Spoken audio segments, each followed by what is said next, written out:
When the money dies, the world remembers how to work again.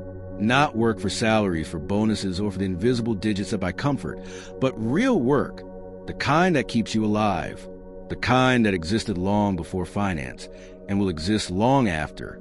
Every collapse in history eventually asks the same question: what can you do that still matters when numbers stop matching? In Weimar Germany, when paper lost meaning, the carpenter became rich again. In the Soviet countryside, when the ruble collapsed, the farmer became king. In Argentina's blackouts, the mechanic, the baker, and the nurse were the ones people searched for, not the banker, not the broker. Because when systems fail, skills replace money. We don't like to think about that. Modern life is designed to separate ability from survival. Most people know how to earn, but not how to make. They can manage spreadsheets, but not soil. They can trade, but not fix. They can code, but not cook. It's the trade of the modern age. We exchange competence for convenience, and convenience is fragile. Every generation that has lived through economic ruin tells the same story in different languages. The moment the currency collapses, people look around and realize they're surrounded by tools they no longer know how to use. The shelves are full, but the hands are empty.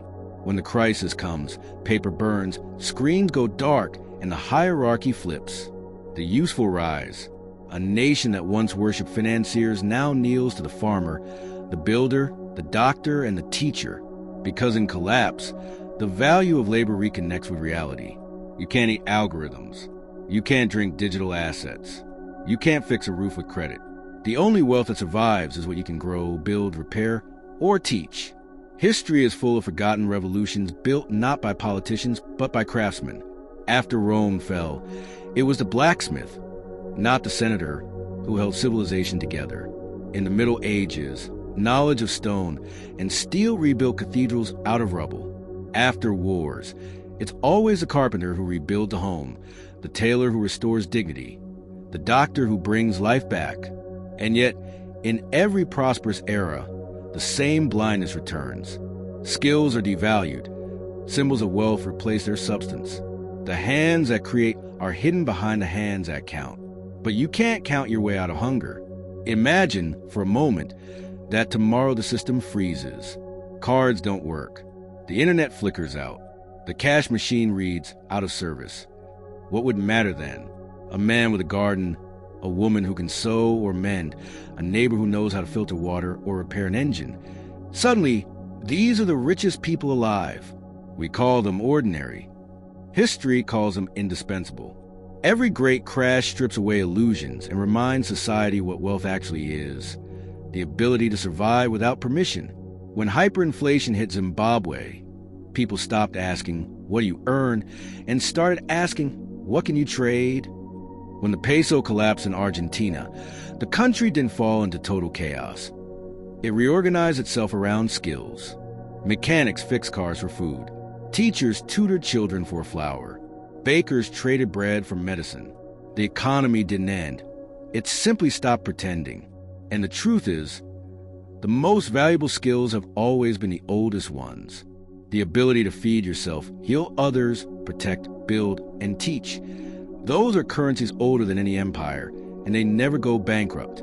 Every system of money eventually dies, but the human need to trade value through work never does. Even in the most digital age, the pattern remains. During the global lockdowns of 2020, when supply chains froze, the economy contracted, and panic swept through the screens, people discovered what essential worker truly meant. It wasn't the celebrity, the consultant, or the influencer. It was the farmer, the nurse, the driver, and the technician. Those who still had the knowledge to keep life moving. Modern civilization runs on invisible hands, and most of us have forgotten what those hands actually do. When history looks back at our time, it won't remember the billionaires who doubled their wealth in pixels. It will remember how fragile those pixels were, and how quickly they vanished when the server stopped. It will remember that every technological age ends where it began, with people using their hands. But that doesn't mean progress is the enemy. It means that progress without grounding is suicide. The tools of survival evolve, but the principle stays constant. Your real wealth is measured by how long you can live without buying anything. Because wealth isn't about accumulation. It's about continuity. The farmer who plants today feeds himself tomorrow. The carpenter who knows his will always have shelter. The doctor who learns before the storm will always have purpose. The teacher who passes on wisdom builds a bridge no collapse can wash away. The irony is that we call these people poor. We admire those who speculate, not those who sustain. But when every bubble bursts, the world comes running back to them, asking for help. The collapse doesn't destroy wealth. It redistributes it to those who remember how to survive. And yet, even now, in an age where money moves faster than meaning, we are teaching our children how to manage wealth before teaching them how to create it. We hand them devices that connect them to everything except reality. But reality always collects its debts. Every generation that forgets how to make must eventually learn again, painfully. And that's what every collapse is, a lesson paid in humility. If you've watched this far, take a moment to ask yourself, what do you know how to do that would still matter if the lights went out?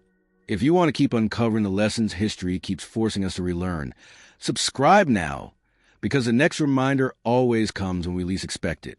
Every empire leaves behind the same inheritance, ruins, and people who still remember how to rebuild. After every crash, every inflation, every war, there are always two kinds of survivors. Those who wait for the system to come back, and those who start building a new one with their own hands. When the money burns, the competent inherit the earth. History doesn't record their names. It remembers kings, financiers, and politicians, but not the millers who kept people fed, or the engineers who kept lights on. Yet they are the quiet architects of recovery.